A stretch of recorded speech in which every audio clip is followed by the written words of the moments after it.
As with many parts of maths, one of the useful skills to have is to be able to estimate things. And when it comes to angles, estimating angles is definitely useful. So here I've got a load of acute angles. You'll recognise those from before. If I had an angle such as this black one here, and I wanted to try and estimate, work out roughly how big it is without a protractor, it'd be really useful if I had this set of colourful angles on a sheet for me. So I'm trying to work out roughly how big it is. I can see that it's bigger than 50, but it's less than 60. So it's probably somewhere around 55 perhaps. It could be a bit more than 55, a bit less than 55. A bit difficult to tell without something more accurate like a protractor. So let's try this angle. It's bigger than 10 degrees. It's bigger than 20. But it's less than 30 degrees, so it's somewhere between 20 and 30, perhaps 25. Now that's great, but we're not always going to have this fantastic sheet in front of us with all these colourful angles. So we need to be able to estimate when we don't have anything, when we can only do it by eye.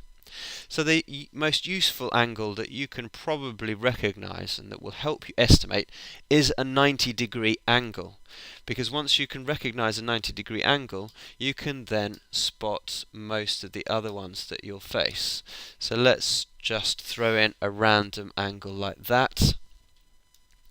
Well, the reason why it's helpful is because if we know what 90 degrees looks like, we can estimate pretty easily what 45 degrees will look like. This angle is 45. I can see that the blue angle, or the line that will be formed with the blue angle, with the blue line, is bigger than 45 degrees. It's almost, in fact, halfway between 45 and 90.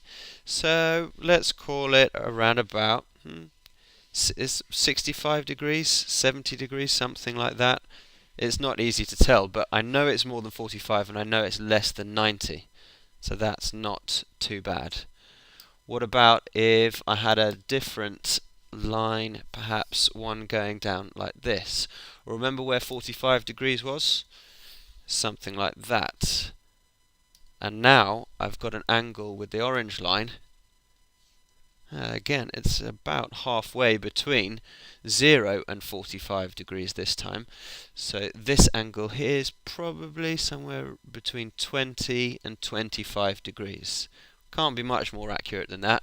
And I would tend to give estimates to angles using friendly numbers, numbers that end in a 5 or a 0, because you can't really be more accurate. You can't really give an estimate to the nearest degree. Here, let's put this in practice then with some random angles. What I would do if I didn't have 90 degrees on the page is I would quickly draw something that resembled 90 degrees. So that would be a 90-degree angle. I've got something that's a bit less than 90 degrees. This is probably somewhere around 70. Draw a right angle. This is close to 45. I would probably say that 45 was going off like that. And so this one here is probably about 50, maybe 55.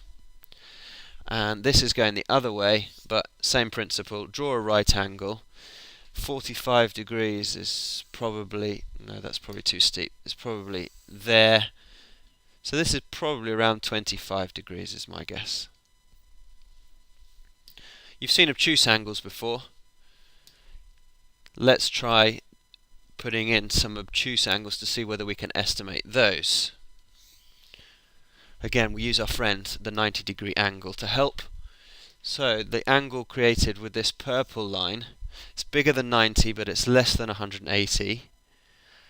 It looks like it's about halfway between 90 and 180, so I'll call it 135 degrees because that would be halfway. Let's try a different angle. So the angle created between the pink line and the dark blue line, from there to there, that's much bigger than 90. It's getting closer to 180. One way to think about it is that if this looks to be about 20 degrees, this angle underneath here, then this one is whatever it takes to make it up to a straight line, or 180 degrees. So in fact it must be 160, or somewhere thereabouts. It's an estimate, remember. Okay, and let's put this into practice. Again, draw a right angle. We can see it's this much more than a right angle. That angle from there to there looks like, what would you say, about 40 degrees, 30 degrees? Something like 30. So in that case, the original angle here is probably about 120. Right, stick a right angle in. This angle here looks around about 10, 15 degrees, call it 10. So it's 10 degrees more than 90, which would make this about 100 degrees. We need a right angle here. This is quite a lot bigger. That, what would you say that angle there is? About 80 degrees, 70 degrees? Call it 70. Yeah, call it 70, 75. That's 70 degrees more than 90, so that means this angle here is probably around about 160 roughly. Okay.